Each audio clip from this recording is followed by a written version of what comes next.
Hey, I'm Cam with TELUS, and today I'm answering the question, how do I replace the battery for my wireless flood detector?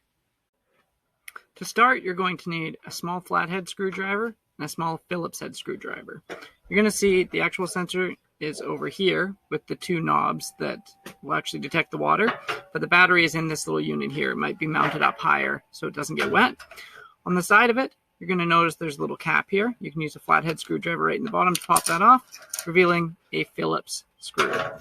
Use your Phillips head screwdriver to open that up.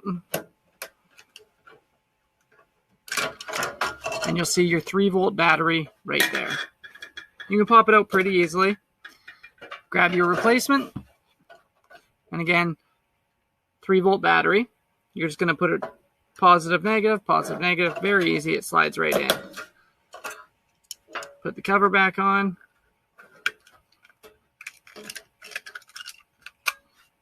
Phillips head screwdriver.